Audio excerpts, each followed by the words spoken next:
buenas, amigos de la Academia Dominicana de la Historia, que siguen sus actividades de manera especial en este mes de agosto del 2021, en que nuestra institución celebra 90 años de su fundación. Este es un evento muy especial y que yo puse en combinación con Genaro Rodríguez en el programa, porque creo que todavía no se ha hecho justicia en nuestro país, sobre todo, al aporte de calidad que desde los años 80 y tal vez algunos historiadores españoles han venido aportando artículos, revistas especializadas y sobre todo obras de mucha calidad.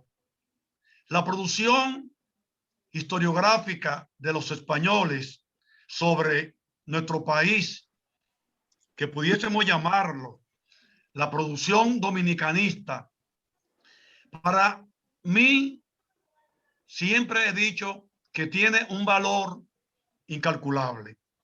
No solamente porque han tratado temas que muchas veces no habían sido tratados, sino que esa producción está revestida de una altísima calidad académica, porque están hechos por historiadores profesionales, es decir, historiadores formados para hacer trabajos históricos como deben hacerse, con teorías, con métodos, con uso de documentos inéditos de los archivos, bien escrita, y además han tenido la ventaja de que como han sido escritas esas obras en español, no ha habido que traducirlas. Por eso, esta actividad la hemos titulado Aportes de los historiadores españoles a la historiografía dominicana. Van a participar Esteban Miracaballos, Juan José Ponce, Magdalena Guerrero Cano, Antonio Jesús Pinto Tortosa y el dominicano y español, porque tiene ambas nacionalidades, Genaro Rodríguez Morel. Debo advertir que ellos no han sido los únicos historiadores españoles que han escrito sobre Santo Domingo y República Dominicana. Hay muchos otros, entre ellos, por no citarlo a todos, debo mencionar a Juana Gil Bermejo, a Sevilla Soler, Antonio Gutiérrez Escudero, Consuelo Varela, Juan Gil, Justo del Río Moreno, Manuel Vicente Hernández González y más recientemente Consuelo Naranjo Orobio. Comenzamos nuestra actividad y permítame decirle algo, no todo lo que quisiera de nuestro primer expositor, Esteban Miracaballos. Es doctor en Historia de América por la Universidad de Sevilla. Está especializado en las relaciones entre España y América en el siglo XVI, habiendo publicado 23 libros, así como varias docenas de colaboraciones en obras colectivas, congresos y revistas de investigación españolas, alemanas, dominicanas, ecuatorianas, estadounidenses, chilenas, etc. Entre sus libros más destacados figuran La Española, epicentro del Caribe en el siglo XVI, publicado por nuestra academia en el 2010. Hernán Cortés, El fin de una leyenda, publicado en Badajoz en el 2010. Hernando de Soto, El conquistador de las tres Américas, publicado en bancarrota por el ayuntamiento en el 2012. La Gran Armada colonizadora de Nicolás de Obando, 1501-1502, publicado por nuestra academia en el 2014. Hernán Cortés, mitos y leyendas del conquistador de Nueva España, publicada en Badajoz en el 2017. Francisco Pizarro, una nueva visión de la conquista del Perú, publicado por la editorial Crítica en el 2018. Las armadas del imperio, poder y hegemonía en tiempos de los Austrias, publicada en el 2019, y Hernán Cortés, una biografía para el siglo XV, publicado por Crítica en el 2021. De manera que con mucha complacencia los dejo con Esteban Miracaballos. Para que te la mande. Bueno, buenas noches aquí a los que están conectados desde España, buenas tardes a los que están en Santo Domingo. Bueno, como en primer lugar, por supuesto, mi agradecimiento a la Academia de Santo Domingo y particularmente a mi buen amigo, el licenciado José Chez, por invitarme para estar aquí disfrutando, hablando de Santo Domingo, rodeado de amigos, ¿no? De amigos y de colegas y en algunos casos maestros, ¿no? Y también, por supuesto, a Genaro Rodríguez Morel, buen amigo mío, por contar conmigo para esta mesa redonda, ¿no? En estos minutos que tengo, tenía planeado como unos 15 minutos, bueno, 10, 12, 13 minutos, pues quería hablar un poco, bueno, pues del poder político de las instituciones de la isla española en la época colonial. Hay que tener en cuenta que instituciones como la Caja Real, la Real Audiencia o la Gobernación en las primeras décadas del siglo XVI, incluso en el caso de la Audiencia hasta el siglo XVIII, tuvieron un enorme poder político y fueron instituciones generalistas. Más o menos lo sabíamos. Pero hay que tener en cuenta, por ejemplo, la Caja Real. Hemos sabido recientemente que era una caja general que funcionó durante unos años como una caja general, como ha demostrado en un reciente estudio el doctor Rodríguez Morel. Ya digo que todo esto más o menos lo sabíamos, pero yo creo que no se ha ponderado y no se ha puesto en valor.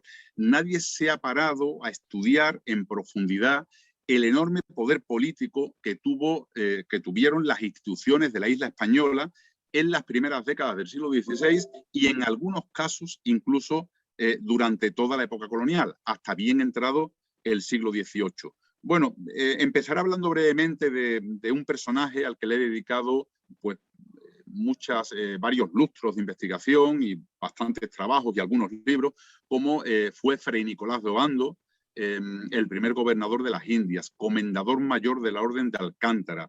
Un personaje, bueno, pues un auténtico estadista, un servidor de la corona, de una importancia fundamental en el asentamiento de la colonización hispana y que de alguna forma ha permanecido en la sombra por la prestancia de personajes como Cristóbal Colón, como Hernán Cortés o Francisco Pizarro, ¿no? Pero que realmente tuvieron un papel destacado. Baste decir, por ejemplo, que fue el introductor de la encomienda, esa institución bueno, pues que reguló las relaciones laborales durante buena parte de la colonia en todo el continente americano, para bien y para mal, ¿no?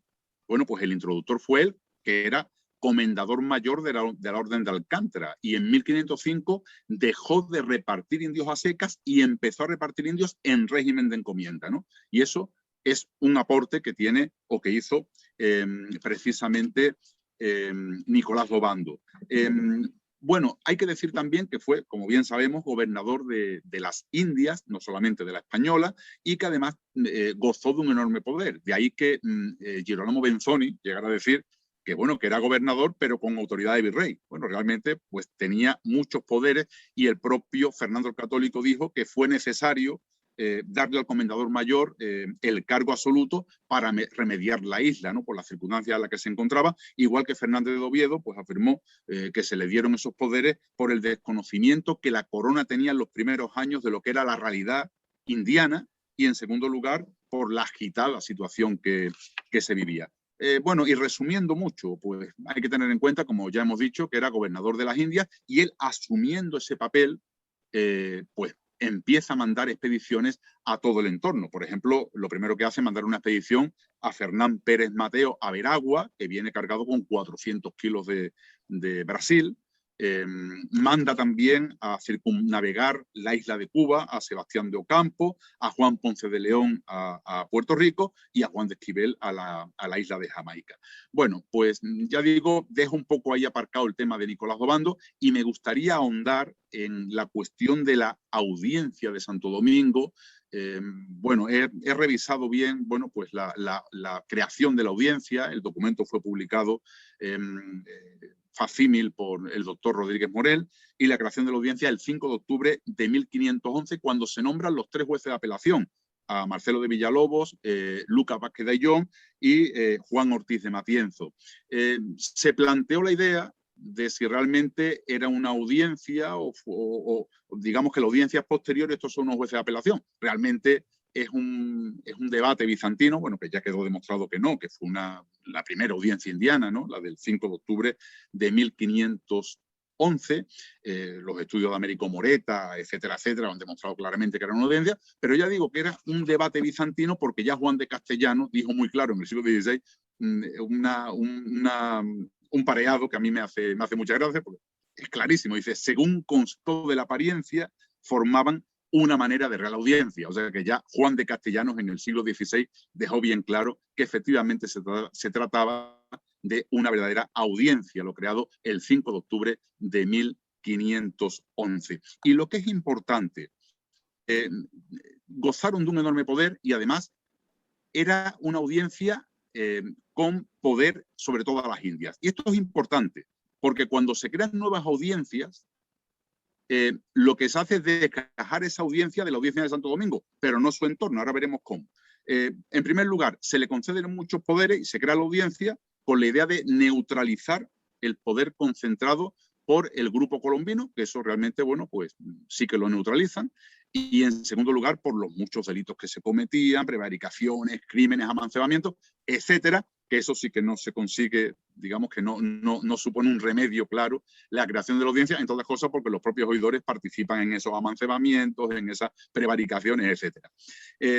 Pero ya digo, lo interesante es que cuando se crea una nueva audiencia, se desgaja ese área en concreto de la audiencia de Santo Domingo. Por lo demás, la audiencia de Santo Domingo seguía teniendo poderes sobre todo el continente americano. Fijaos, yo, por ejemplo, ahora en el libro que he publicado sobre Hernán Cortés, me sorprende el peso que tuvo la audiencia de Santo Domingo en todo lo que fue la conquista de México. Está siempre ahí la audiencia de Santo Domingo, que se le reconoce, primero porque se le reconoce un prestigio por haber sido la primera audiencia, que eso va a durar siempre, durante mucho tiempo. Y en segundo lugar, porque realmente tenía la jurisdicción. Tenía la jurisdicción.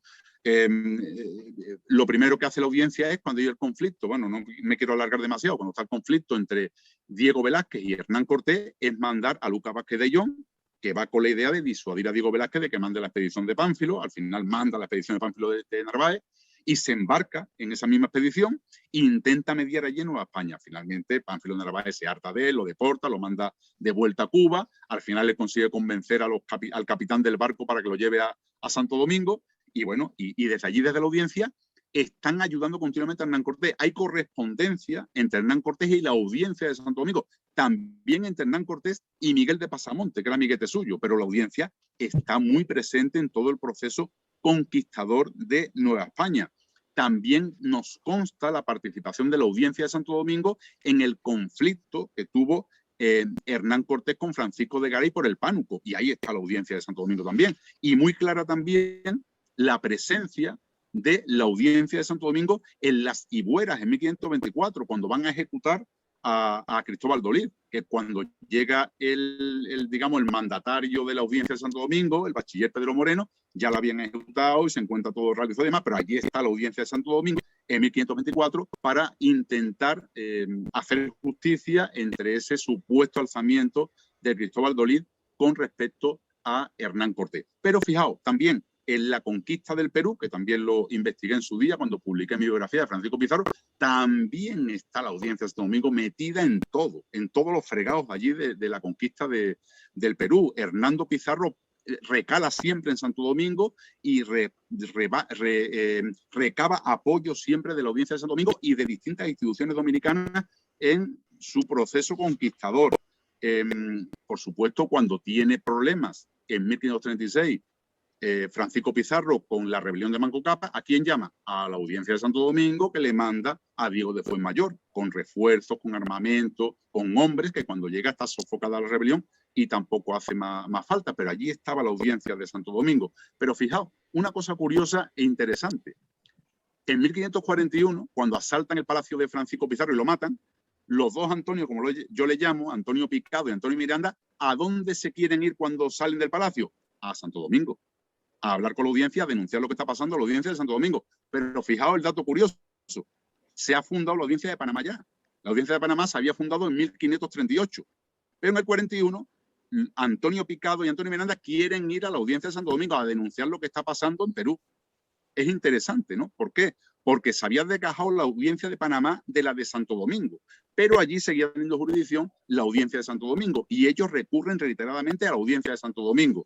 Pero es más, en las guerras civiles también está presente la Audiencia de Santo Domingo, teniendo en cuenta que en 1542 se había fundado la Audiencia de Lima. Y aún así están llamando ellos, recurriendo continuamente a la Audiencia de Santo Domingo, ¿no? Estos son fenómenos interesantes de la presencia de esa prestancia, de ese poder político de la audiencia en diversos territorios. Y brevemente, no me extiendo demasiado, un par de cositas más, la Audiencia de Santo Domingo en Venezuela, donde la Audiencia de Caracas no se funda hasta 1786. Tiene poder la Audiencia de Santo Domingo sobre Venezuela prácticamente durante toda la época colonial. Es interesantísimo el nombramiento, bueno, del mestizo Francisco Fajardo, que funda Catia en 1558 y en 1560 San Francisco en el solar de lo que luego será la ciudad de Caracas, ¿no? Nombran gobernadores, la Audiencia de Santo Domingo, el gobernador interino en 1561, Alonso Bernaldez, nombran a Alonso Pérez de Manzanedo, a Pedro Ponce de León. Y fijaos, interesantísimo, en 1567 Diego Losada funda Caracas y se dirige a la audiencia y le dice a la audiencia: confírmame como gobernador, he fundado Caracas, me nombras como... Y dice la audiencia: no. El licenciado Grajera dice: no, yo no quiero nombrarte como gobernador porque voy a nombrar a mi yerno. Y nombra como gobernador la Audiencia de Santo Domingo a Francisco Hernández de Chávez, dejando en la estacada a Diego de Losada, ¿no? Bueno, y así en 1591 nombran a Diego de Osorio como gobernador de Venezuela, etcétera, etcétera, ¿no? Por tanto, ahí está, es sorprendente que la Audiencia de Santo Domingo está ordenando, disponiendo, nombrando gobernadores en Venezuela hasta bien entrado el siglo XVIII.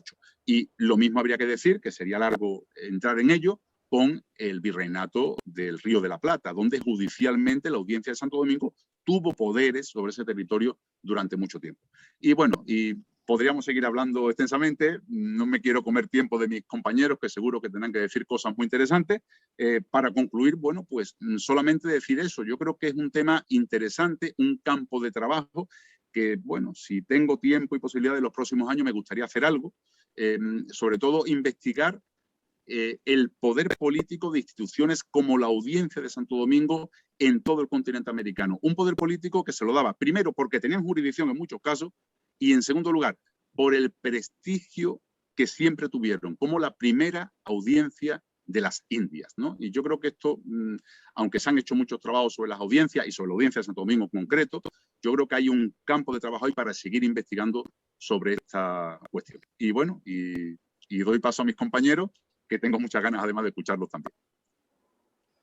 Gracias, Esteban, por tus palabras. Le toca ahora hablar al historiador Juan José Ponce Vázquez. Es un caso interesante porque él obtuvo su doctorado en el 2011 en la Universidad de Pensilvania. Por eso, mucho de su libro y muchos de sus artículos están escritos en inglés. Para nosotros ha sido una revelación conocer parte de su trabajo, porque él, podríamos decir, hasta el día de hoy es un especialista en el siglo XVII de Santo Domingo, en la historia colonial general de América y del Caribe español, pero más de la isla de Santo Domingo. Por eso su libro, publicado por la imprenta de Cambridge University en el 2020, trata sobre el siglo XVII, específicamente el periodo 1580 al 1690. Tiene en la actualidad varios proyectos sobre el contrabando y la diplomacia en la década de 1680. Ha impartido muchos cursos, y conferencias como esta que tienen unos títulos interesantes. La despoblación de la Española 1604-1606, que dictó en el 2018.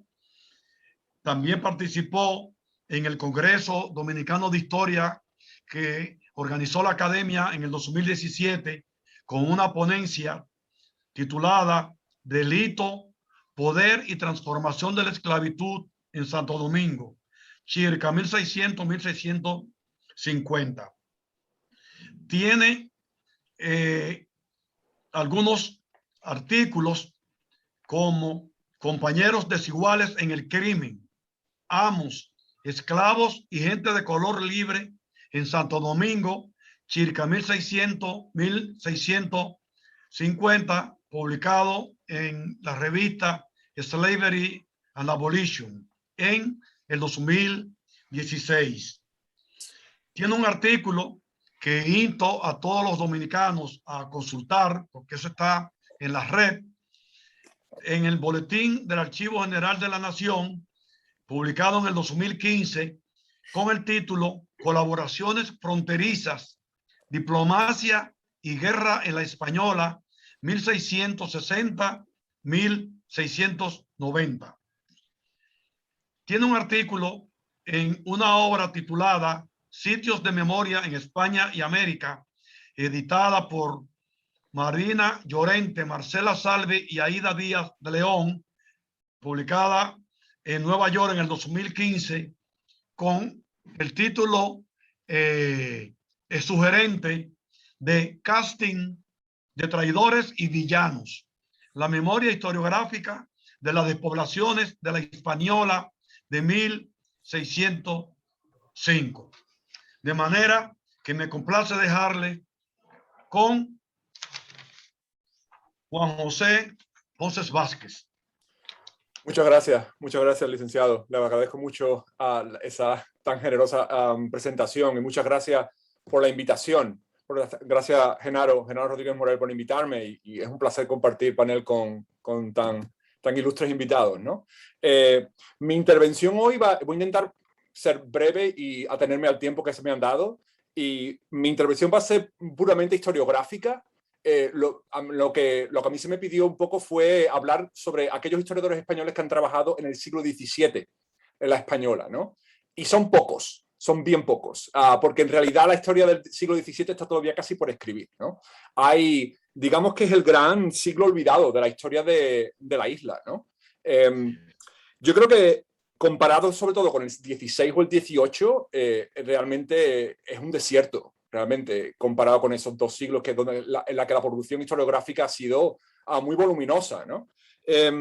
Creo que en parte la culpa de eso lo tiene la pervivencia de ciertos tópicos, ¿no? De ciertos tópicos que se han grabado, yo creo que en la mente de mucha gente, ¿no? Y que ven el siglo XVII realmente como un siglo de transición, un siglo... Bueno, hay títulos por ahí, ¿no?, que a muchos les sonarán, ¿no? El siglo de la miseria, cosas así como el siglo de la miseria, de Fran Peña Pérez, ¿no? Esas cosas han quedado como grabadas en la mente, ¿no?, de mucha gente. El siglo de la miseria, el siglo de la pobreza, el ilustre don Cipriano de Utrera, Fray Cipriano de Utrera, también escribió aquello de la Edad Media de la isla española, ¿no? El siglo XVII como la Edad Media.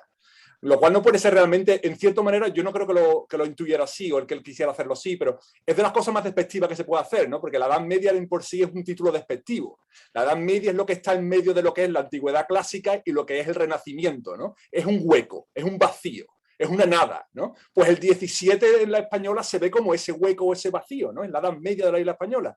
Cuando todos sabemos que la Edad Media puede ser extraordinariamente interesante.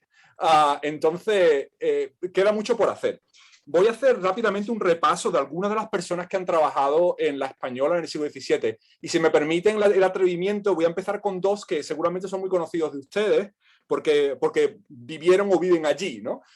Y me voy a apropiar de ellos por un momento, porque sí nacieron en España, y por un segundito me voy a apropiar de ellos y nombrar algo de las cosas, algunas de las cosas que han hecho, ¿no?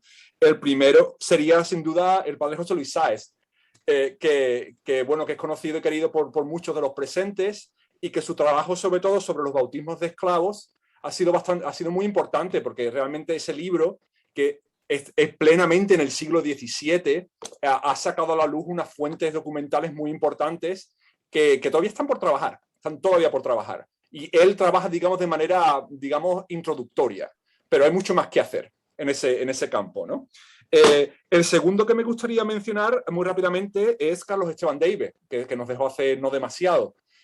También un historiador que en muchos casos puede ser más dominicano que español, ¿no? Pero él sí que nació en España y publicó muchos trabajos desde la esclavitud del negro en Santo Domingo en 1980, heterodoxia e Inquisición en Santo Domingo en el 83, las emigraciones canarias a Santo Domingo, siglo XVII y XVIII.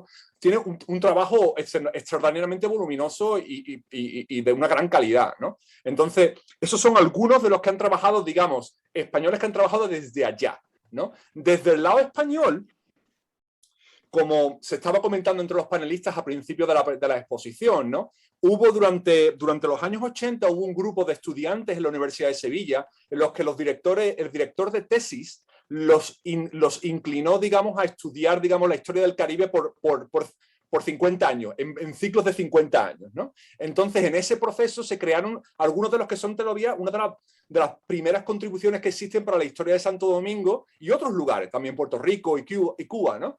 El primero que viene a la mente, porque es para española, es sin duda el de Juana Gil Bermejo, ¿no? El de la española, Anotaciones históricas 1600-1650. Este es de 1983. La segunda mitad, de 1650 a 1700, no está publicada aún, no se hizo nunca, ¿no? Entonces esa queda por hacer. Pero este es uno, digamos, de los más antiguos trabajos de españoles trabajando sobre Santo Domingo, ¿no? El siguiente que hay que mencionar, aunque su trabajo es fundamentalmente en el siglo XVIII, y es, por supuesto, Antonio Gutiérrez Escudero. Su libro, digamos, su gran primer libro fue sobre el XVIII, pero él tiene artículos y tiene bastantes publicaciones en los que se mete en el siglo XVII, ¿no? Basta mencionar uno publicado precisamente en Santo Domingo por la Academia, no cabe duda, el de Santo Domingo Colonial, Estudios Históricos, que es una compilación de artículos que él publicó precisamente sobre Santo Domingo durante todo el periodo colonial, e incluye bastantes partes sobre el siglo XVII. Después, rápidamente, porque se me acaba el tiempo, me gustaría mencionar los trabajos de Manuel Vicente Hernández González, el cual es catedrático de la Universidad de La Laguna, el cual, este señor también es un todoterreno, es un Esteban Miracaballos, digamos, es un todoterreno, y ha publicado realmente por allá, por todo, digamos, por todo el Caribe, ¿no? Su trabajo sobre todo con canarios, el trabajo de canarios ha sido muy importante, ¿no? Y él escribe este libro que está publicado realmente por el Archivo, por ejemplo, que es El Sur Dominicano, ¿no? 1680-1795, cambios sociales y transformaciones económicas, ¿no? Otro trabajo que se adentra de refilón, pero se adentra también en el siglo XVII, ¿no? Entonces, precisamente eso es lo que me quería referir ahora rápidamente. Por desgracia, con la excepción de Juana Gil Bermejo, todos los que han trabajado el siglo XVII en la española ha sido de refilón, ha sido de paso. No ha sido casi como, bueno, el padre Sáez quizás sea el único también que se ha metido con el tema de los bautismos de negros, ¿no? Pero todo el mundo además lo ha tocado como de refilón, ¿no? Y hay poca gente que sigue trabajando el 17, por lo que les hablé al principio, ¿no? Quería mencionar simplemente, ya que se lo he mencionado, modestia aparte, el libro mío, que salió hace muy poco, está todavía calentito, todavía se nota, está calentito, que es precisamente sobre contrabando y cultura política en la española. Y me alegra saber que además está en proceso de traducción. Y con un poco de suerte saldrá publicado por esta casa, la vuestra, y la nuestra, la Academia Dominicana de la Historia, en los próximos años, ¿no? Entonces, y bueno, y saber que todo lo que yo publique, con un poco de suerte, siempre se lo voy a mandar para que lo publiquen en español, porque yo comprendo que el tema del acceso es importante, ¿no? Y seguir trabajando en el 17 dominicano para mí es muy importante, ¿no? Entonces, Bueno, y yo creo que yo, como esto se publicó en el 2020, pues soy el último realmente. No viene nadie más detrás mía. Esperemos que vengan más, pero del 17 yo creo que aquí nos quedamos, pues de momento, continuará. Muchas gracias. Gracias, Juan José, por tus palabras. Y como un incidental, te expreso que hemos tomado con mucho entusiasmo la traducción de tu tesis. Porque como tú muy bien acabas de decir, para nosotros el siglo XVII todavía no ha sido tan largamente estudiado. Y los aportes de ustedes y de otros historiadores siempre van a ser para nosotros de mucho valor. Gracias. Paso ahora a presentar la única mujer en el panel, la historiadora María Magdalena Guerrero Cano, persona muy querida por todos nosotros en el país. Es profesora titular de la Universidad de Granada y tiene, que es lo que más nos interesa destacar, muchos libros sobre Santo Domingo, entre ellos Disciplina y Laxitud, la Iglesia Dominicana en la época de la anexión, que fue publicado en Cádiz en el año 1989. Otro libro, El Arzobispo Monzón, esa fue publicada aquí en Santo Domingo por el padre Rafael Bello Peguero en una colección que él tenía que se llamaba Hombres de Iglesia en el año 1991.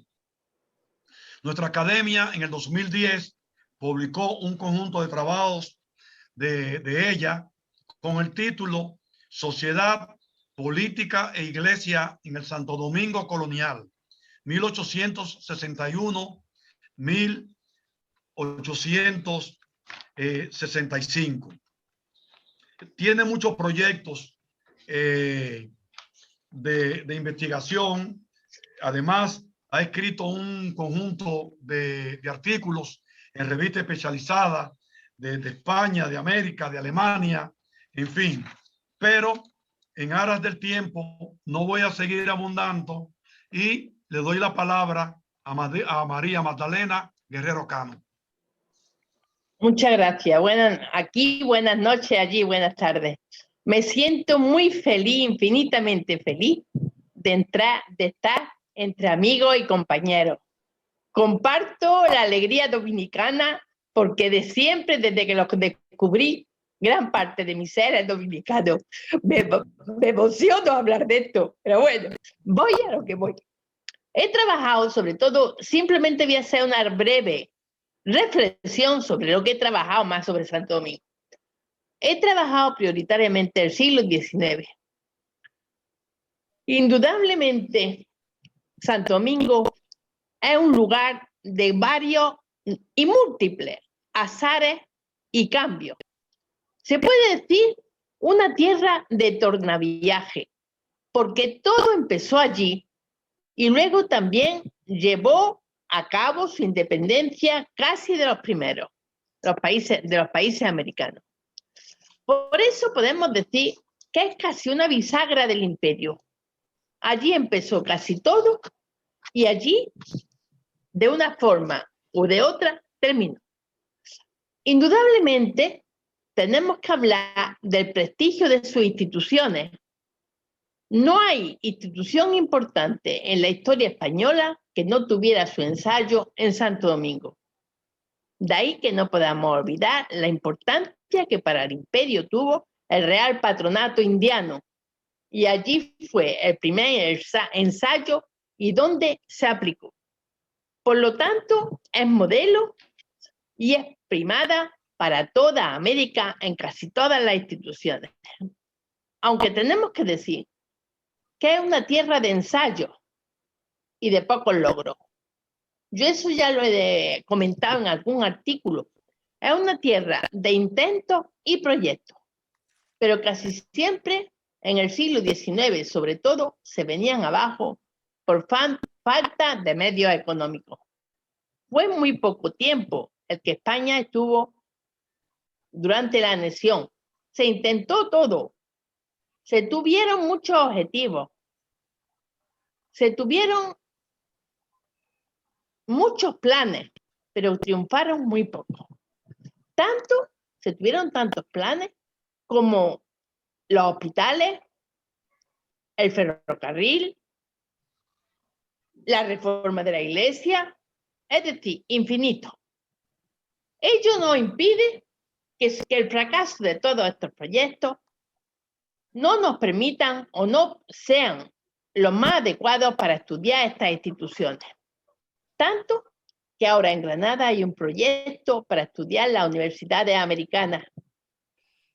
Y ya hablando de esto, a mí me han dicho que por qué no me encargo de la Universidad de Santo Domingo.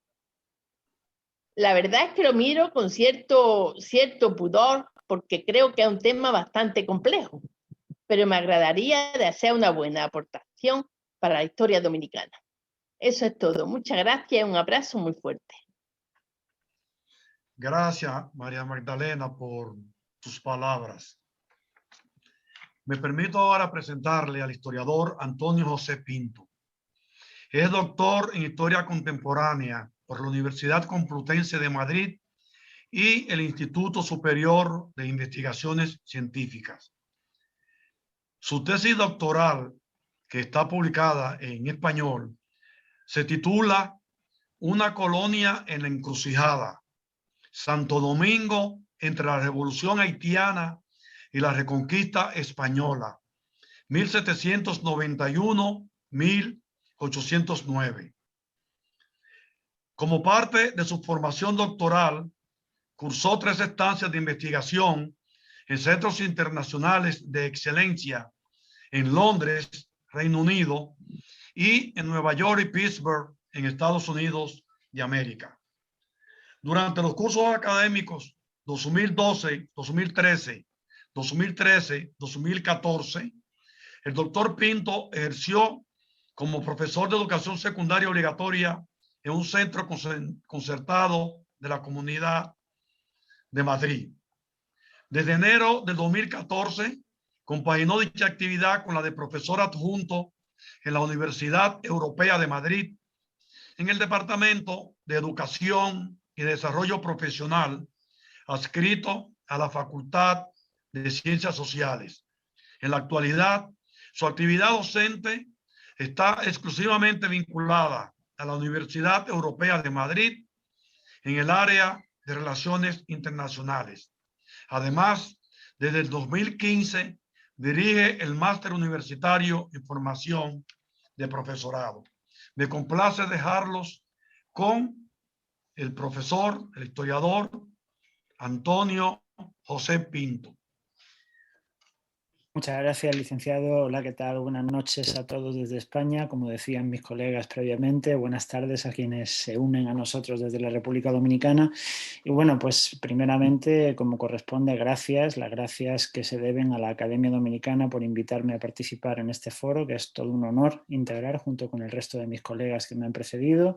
Gracias a José Chez y gracias a Genaro Rodríguez por haberme propiciado esta oportunidad, como decía. Y muy brevemente lo que voy a hacer, si me permiten, es tomarme la libertad de compartir la pantalla para presentarles lo que es el libro de mi tesis doctoral que se publicó en el año 2017 y que, como se deriva de la tesis doctoral, tiene un título muy parecido a la tesis en sí misma, Santo Domingo, una colonia en la encrucijada, 1790-1820. Básicamente lo que tengo que decir al respecto de la investigación de la tesis doctoral es que hay como 2 ejes centrales en mi investigación. La primera parte de la tesis se centra en analizar el impacto que la revolución esclava de Saint-Domingue, de lo que sería después Haití, tuvo en el Caribe hispano y en concreto en el Santo Domingo español como colonia vecina que era de ese Saint-Domingue que estaba comenzando a vivir la revolución esclava en agosto de 1791.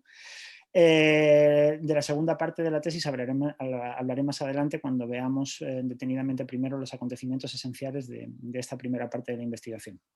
Como decía, en esta primera parte de la tesis, pues mi intención era ver cómo esa revolución esclava se vive al otro lado de la frontera, una frontera que además todos ustedes sabrán y conocen perfectamente y casi mejor que yo, que ha sido una frontera fluctuante a lo largo del tiempo, desde que se funda la colonia no, pero desde que los franceses hacen acto de presencia en el sector occidental, la española, en el siglo XVII, hasta que finalmente en la Paz de Ryswick, en el año 1697, se reconoce oficialmente la soberanía francesa sobre el oeste y nace oficialmente la colonia de Saint-Domingue.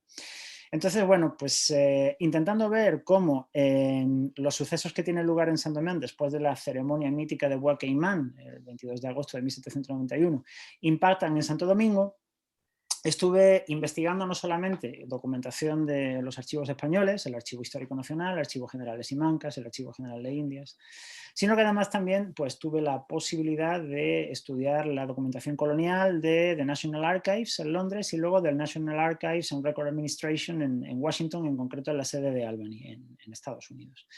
¿Qué es lo que interesa de esta primera parte de la tesis? Bueno, básicamente lo que interesa es ver cómo en la revolución esclava de Saint-Domingue, que es una revolución que estalla al calor de la Revolución Francesa, pero que no está motivada por la Revolución Francesa, sino que está motivada por las condiciones miserables de vida de los esclavos que vienen arrastrándose desde que se inicia la economía de plantación allá por el siglo XVII en esta colonia francesa. Pues cómo esos acontecimientos se ven en Santo Domingo y cómo las autoridades dominicanas, lo que equivale a decir cómo la corona española, reacciona ante esos acontecimientos, ¿verdad? Y lo que llama la atención es que cuando yo estoy investigando en la primera estancia de investigación en Londres, en la documentación colonial de la oficina del Ministerio de las Colonias, encuentro testimonios de plantadores franceses de Saint-Domingue in situ que hablan de una culpa directa de España en lo que está pasando en Saint-Domingue, de la rebelión esclava de Haití. Claro, esa afirmación, esa aseveración a mí me parece extremadamente radical e intento ver un poco las aristas y ver qué puede haber de verdad en ella. Y analizando, llego a la conclusión de que, bueno, existen una serie de evidencias que permiten afirmar que los contactos, quizá no entre el gobierno colonial dominicano directamente, pero sí entre personalidades dominicanas y los esclavos rebeldes, se inician en el mismo momento en el que estalla la revolución de 1791. ¿Qué pasa? Que esos contactos del lado colonial de Santo Domingo son muy difíciles de demostrar entre 1791 y 1793.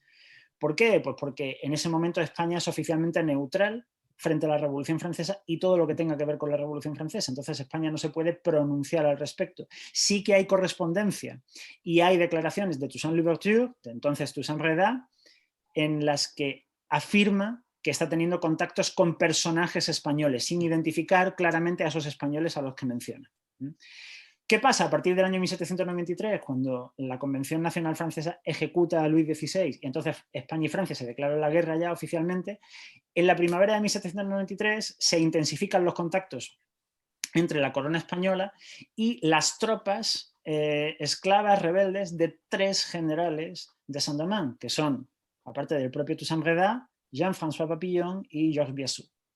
Esa correspondencia se extiende desde la primavera, desde el mes de abril, mayo de 1793 hasta finales de 1793. Pero lo que interesa es que esa correspondencia permite ver cuáles son los contactos que han estado existiendo previamente a esa fecha, que además se mencionan de manera clara, y además esa correspondencia nos permite seguir el proceso hasta que estas tropas negras se convierten en las tropas negras auxiliares de Carlos IV y son alistadas por el ejército colonial dominicano en torno al mes de junio del año 1793 aproximadamente. Entonces, bueno, pues esto es lo que a mí me interesaba ver en esta primera parte de la investigación de la tesis doctoral, ver cuál era la implicación de España y del gobierno colonial dominicano en los acontecimientos de Saint-Domingue, y una de mis conclusiones, bueno, la principal conclusión es que si bien no se puede demostrar que España, a través de las autoridades coloniales de Santo Domingo, provocaron la rebelión esclava, sí que favorecieron a los esclavos rebeldes con armas y con diferentes tipos de pertrechos para provocar el caos en el oeste de la isla, porque lo veían como una posible forma de intentar recuperar aquel territorio que consideraban usurpado a la corona española. El punto de cesura en mi tesis doctoral, que da inicio a la segunda parte de mi investigación, es precisamente el año 1795, que es el año de la Paz de Basilea. La Paz de Basilea es una paz de nefasta memoria en Santo Domingo porque supone la entrega de la colonia a Francia por España. Y eso, tanto la población de Santo Domingo como las autoridades coloniales lo viven muy mal, porque consideran, mi compañera que me precedía, Magdalena, lo decía, ¿no? Santo Domingo es la primada de España en el Nuevo Mundo. Santo Domingo ha sido la vanguardia de la lucha contra Francia, contra el enemigo, tradicionalmente. ¿Cómo se puede entender que la corona española premie esos servicios entregando Santo Domingo al peor enemigo que puede tener, que es Francia? Bueno, pues a partir de 1795, de manera, bueno, de iure, pero no de facto, Santo Domingo pertenece a Francia. Eso es un shock para la población dominicana y a partir de este momento, pues digamos que se inician unos años complicados en la historia de Santo Domingo. Muy brevemente, Santo Domingo, desde el año 1795 en adelante, va a sufrir 2 invasiones desde el oeste. La primera de ellas es la que dirige Toussaint Louverture en 1801, que acaba en 1802 con la invasión, con la llegada de las tropas del mariscal Leclerc desde Francia, que permiten recuperar Santo Domingo para Francia, y a partir de ese momento, de 1802, Francia sí que administra directamente Santo Domingo, ¿vale? Ya es dueña de Santo Domingo de iure y además de facto. La segunda invasión es la que ocurre ya una vez Haití se ha proclamado independiente, el 1 de enero de 1804, pues un año más tarde, en 1805, el primer presidente de Haití, luego emperador, Jean-Jacques Dessalines, invade Santo Domingo en una expedición de castigo a los pueblos de la frontera, sobre todo en la zona de Santiago de los Caballeros, que es el segundo episodio, como decía, de invasión negra en Santo Domingo que se vive de manera traumática. ¿Qué ocurre? Pese a estas penurias que vive Santo Domingo al servicio de Francia, la población dominicana se mantiene leal a Francia, aunque ha sentido profundamente la entrega de Santo Domingo a Francia en la paz de Basilea por España.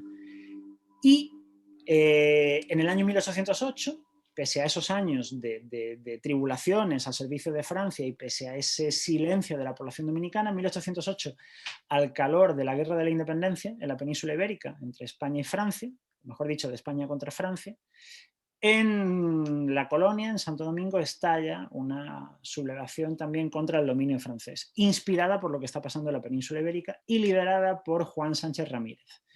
La guerra de reconquista dura un año, de 1808 a 1809. Curiosamente, la guerra de reconquista nace inspirada por la guerra de la independencia, pero luego acaba convirtiéndose en inspiración para los patriotas españoles que luchan contra la invasión napoleónica en la península ibérica, porque los rebeldes de Santo Domingo consiguen vencer a Francia en un año. En el año 1809, en el verano de 1809, después de la batalla de Palo Hincado, en la que el general francés y gobernador de Santo Domingo en nombre de Francia, Jean-Louis Ferrand, reconoce la derrota y se suicida, y al final su cadáver es decapitado y su cabeza es expuesta. Como decía, la batalla de Palo Hincado marca el final de la dominación francesa en Santo Domingo. Una dominación francesa que acaba gracias a la ayuda inestimable que recibe Santo Domingo de Gran Bretaña. De hecho, la capitulación francesa ocurre no ante las autoridades españolas, no ante los rebeldes de Santo Domingo, sino ante Gran Bretaña.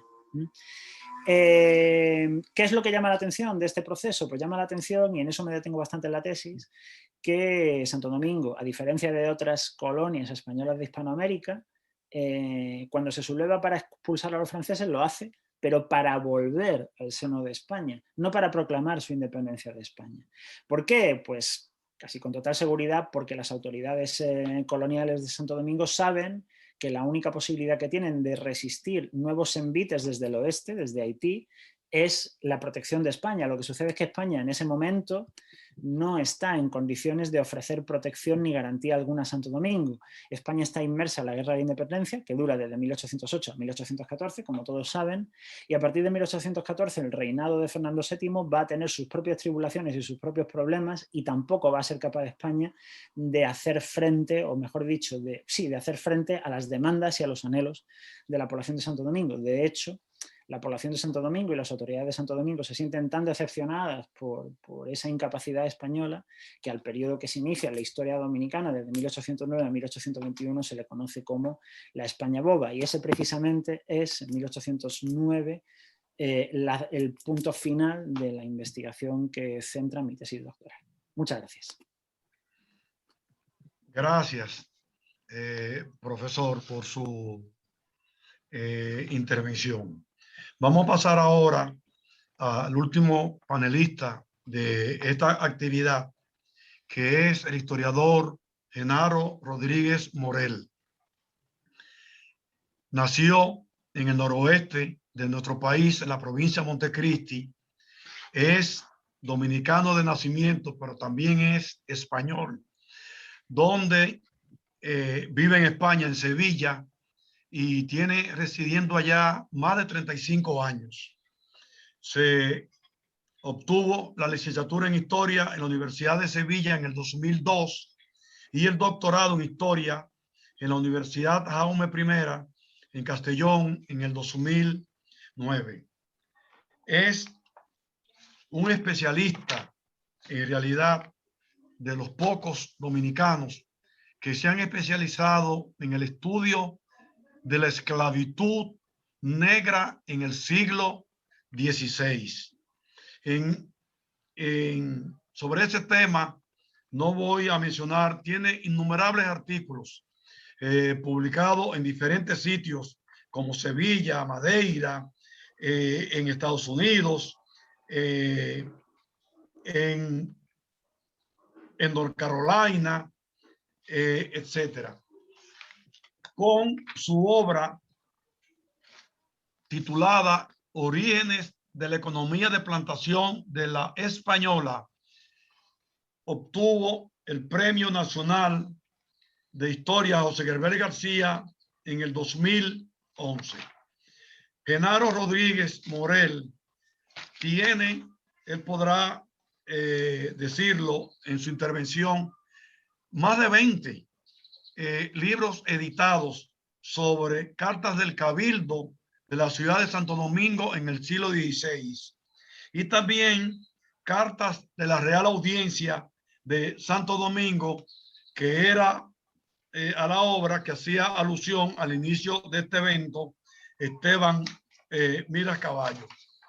Últimamente, el Archivo General de la Nación este año publicó la interesante obra titulada Cuentas de las Cajas Reales de Santo Domingo, tomadas al tesorero Miguel de Pasamontes por el licenciado Alonso López de Cerrato. 2 tomos. El primero que va de 1520 al 1525 y el segundo de 1525 al 1534.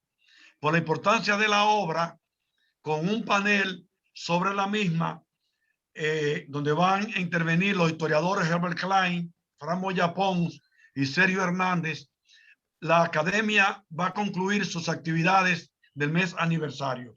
Ese panel de la obra de Genaro se va a llevar a cabo el martes 31 de este mes.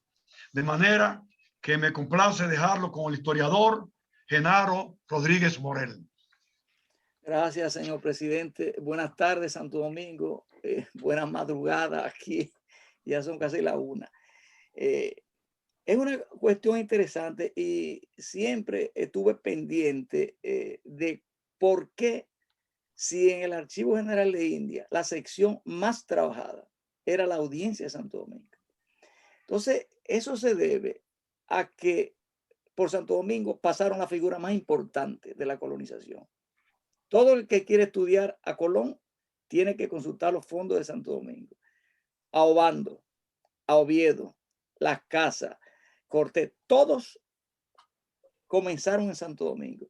Entonces, lamentablemente, aunque se ha consultado mucho la fuente de Santo Domingo, no se ha correspondido con las investigaciones que se han hecho sobre la isla. O sea, aparece mucho sobre Santo Domingo la obra de Jiménez Fernández, aparece mucho sobre Ote de Santo Domingo, mucho, pero obras específicas sobre Santo Domingo, muy pocas.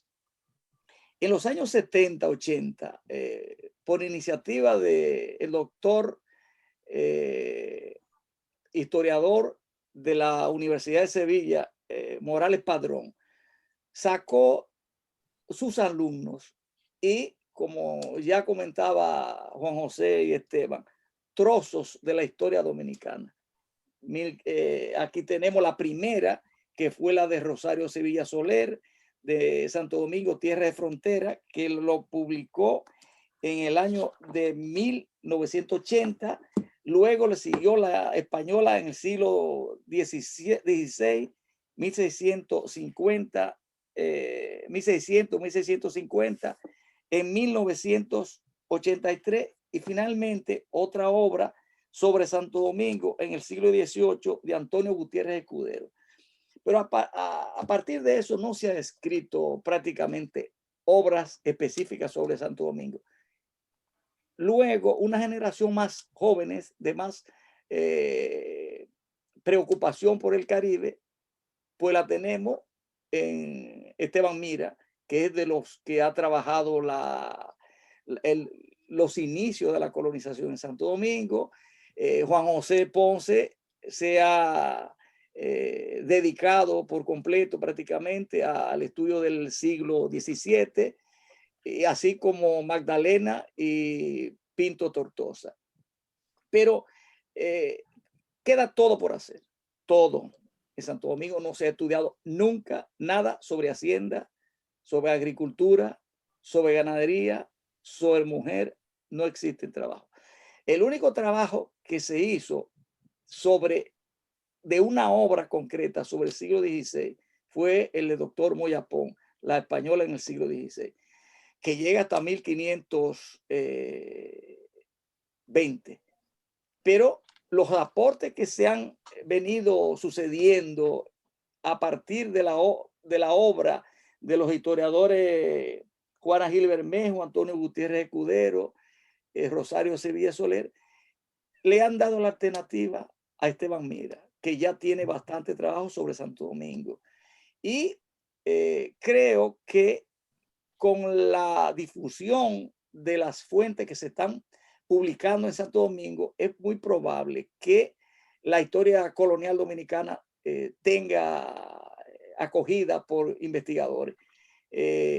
Otra de las facilidades que va a tener el investigador dominicano en concreto es la digitalización de todos los fondos que sobre Santo Domingo existen en España. O sea, en un proyecto entre el gobierno español y el gobierno dominicano en el Archivo General de la Nación, se está digitalizando prácticamente todos los fondos que existen en España sobre Santo Domingo. Entonces yo entiendo que a partir de eso, los investigadores y los historiadores dominicanos van a animarse.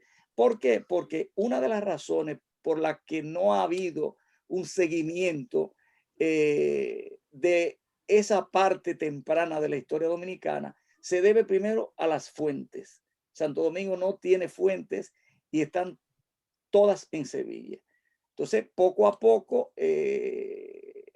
historiadores van a tener la posibilidad de dedicarse al estudio histórico del siglo XVI y XVII con una colección de fuentes que se está sacando del Archivo General de la Nación, y yo espero que en lo adelante tenga más acogida y historiadores como Esteban Mira, Juan José Ponce, Pinto Tortosa y Magdalena continúen desarrollando las investigaciones históricas sobre el siglo XVI, XVII, XVIII y XIX. Muchas gracias. Gracias, Genaro. Vamos a dar la oportunidad ahora, aunque no nos tengamos mucho, para que la gente se sienta que es tomada en consideración. A ver si hay alguna pregunta, Casey. Sí, licenciado. Sí, Ala, por favor. Sí. ¿A quién está dirigida? Pregunta a los panelistas que puedan responder. Aparte de las investigaciones de Manuel Vicente Hernández, ¿qué otros estudios españoles se conocen sobre la segunda mitad del siglo XVIII, aparte de Manuel Vicente Hernández, especialmente en los lustros previos a la cesión de la Española a Francia por el Tratado de Basilea de 1795? Bueno, ya muchos han hablado, porque si alguien quiere responder. Y creo que hemos estado comentando un poco Sí. en el chat también que quizá un punto de referencia importante, aunque quizás no tan conocido en Santo Domingo, pero el trabajo de José Luis Belmonte Postigo es bastante importante precisamente para esa fecha, para en temas de esclavitud. Que lo ha trabajado bastante, tiene un montón de artículos, están todos en Academia, en academia.edu, y he puesto el link en el chat. Si van al enlace en el chat, pueden ir directamente a su página en Academia y están todas sus publicaciones. El corpus es bastante extenso para una persona tan joven. Gracias. No sé si alguno más quisiera comentar algo. Casey, ¿hay más preguntas? Sí, otra también para quien pueda responder. En los siglos XVI y XVII en la española, para estudiar lo que ocurría en los territorios del interior en la española, villas, parroquias, etcétera, ¿en cuáles instituciones y fuentes hay que investigar? Bueno, es un tema que es muy abundante, pero claro, los investigadores se encuentran con la dificultad de la letra. O sea, el siglo XVI es muy dificultoso precisamente porque es muy complicado y muy sacrificado trabajar el siglo XVI precisamente por la letra. Pero existen muchos documentos, cientos de documentos, en la Carta de la Audiencia, Carta del Cabildo, Carta de Oficiales Reales, en las cuentas de las Haciendas Real, en los juicios de residencia, un mundo de documentos sobre esa problemática, sobre mujer, sobre agricultura, sobre ganadería, de todo existe en esa documentación. Hay como 8 tomos de documentos con más de 300 páginas cada uno, que el que quiere hacer algún trabajo sobre esa temática lo puede iniciar con las fuentes que están publicadas por el Archivo General de la Nación. Y con lo que no está publicado, quizá el gran reto es que, claro, hay que meterse en el archivo y hay que empezar. Está todo disperso, ¿no? Claro. No existe un legajo en el que uno vaya y diga los villas del interior o de tierra adentro, ¿no? Sino que simplemente es que está todo desperdigado y es un proceso realmente de papel por papel, ¿no? Sí. Bueno, y sobre todo además, sí. Genaro, permíteme ser un poquito más claro a lo que tú has expresado de manera muy diplomática. Una de las dificultades que tiene el siglo XVI para ver documentación inédita, o sea, no publicada, es la carencia de conocimientos de la paleografía, que es uno de los aspectos donde más carencia tenemos en el país, porque en realidad nunca ha habido una escuela de eso, ni personas, a excepción de los antiguos, Fray Cipriano de Utrera, el Padre Rubio, tú, el Raimundo, lo que sea. Eso es tan dificultoso que Emilio Rodríguez de Morici, ese gran historiador dominicano que fue durante tanto tiempo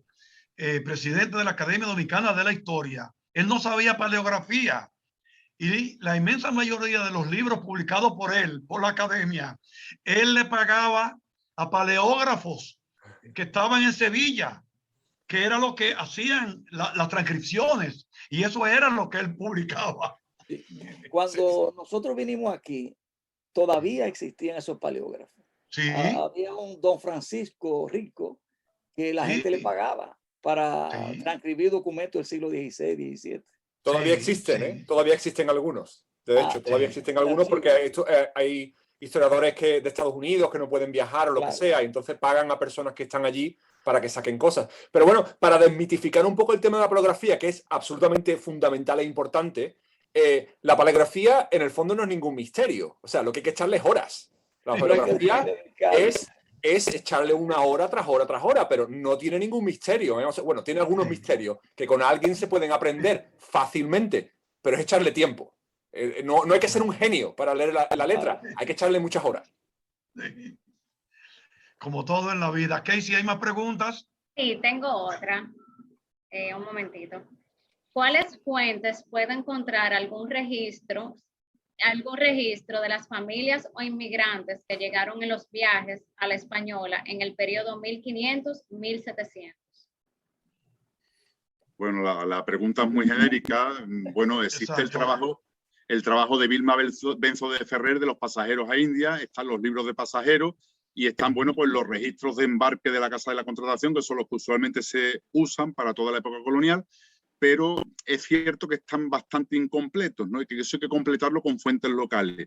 Yo he encontrado, porque hay otra cosa más, que aparte del registro de embarque y de la licencia, está también la compra del pasaje, porque la corona daba la licencia, pero el pasaje te lo tenías que pagar tú, con lo cual hay muchas personas que no se conserva la licencia, no se conserva el registro de embarque, pero sí que se conserva la compra del billete ante el notario de Sevilla, con lo cual en el Archivo Histórico Provincial de Sevilla hay muchísimos pasajes de pasajeros a Santo Domingo, que he encontrado yo en el Archivo Histórico Provincial de Sevilla. También habría que cotejarlo con fuentes locales de Santo Domingo, que bueno, en todo el Caribe para el siglo XVI y el XVII está muy extraordinariamente mermado, pero es obvio que no existe, digamos, la posibilidad de encontrar un listado completo de migrantes. Hay que hacer la investigación.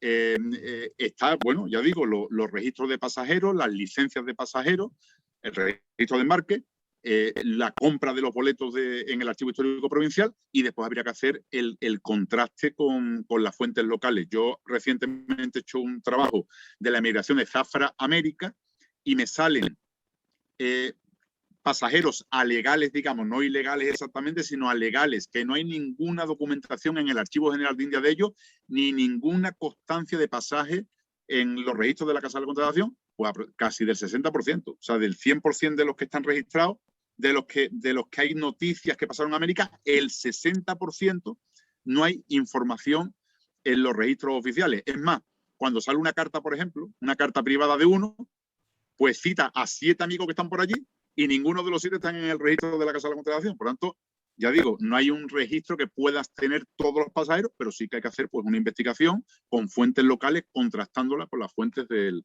Archivo de Indias. Y otros que se iban con nombres falsos, que ese otro... Bueno, ha salido incluso una mafia montada en Sevilla que daban licencia falsa y cobraban dinero por la licencia, o sea, un poco de todo, como pasa ahora, ¿no? O sea, que en realidad es que los tiempos no han cambiado tanto, o sea, gente que iba y muchos marineros que se quejaban las armadas de eso, que se enrolaban como grumetes y después desertaban allí en Santo Domingo, una vez que llegaban, ¿no? O sea, que bueno, que me refiero que para reconstruir el listado de migrantes a Santo Domingo hay que hacer un trabajo de investigación. El que hizo Vilma es importante, yo lo tengo aquí, siempre lo tengo a mano, porque recoge lo que se conoce, lo que hay de los pasajeros a India está recogido para Santo Domingo y siempre es útil, pero hay que hacer un trabajo de investigación de fondo. Ya digo, yo cada vez que voy al Archivo Histórico Provincial de Sevilla, me salen 7 migrantes de Santo Domingo que no están en los registros oficiales. O sea que, y en protocolo también. En el protocolo, claro, ahí. Otra fuente, pero muy secundaria, lo que habéis dicho es lo fundamental. Pero se pueden encontrar algunos por los bienes de difuntos.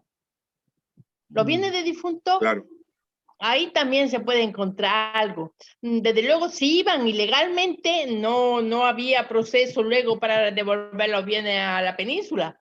Pero hay algunas veces noticias de migrantes a través de los bienes de difuntos. Claro, sí, efectivamente. Bueno, vamos a acabar nuestro evento ahora. Porque no quiero abusar de ustedes, porque en España ahora mismo son las 1:15 de la madrugada. Aquí para nosotros son las 7:15. Yo quiero concluir mi palabra de este evento diciéndole 2 cosas.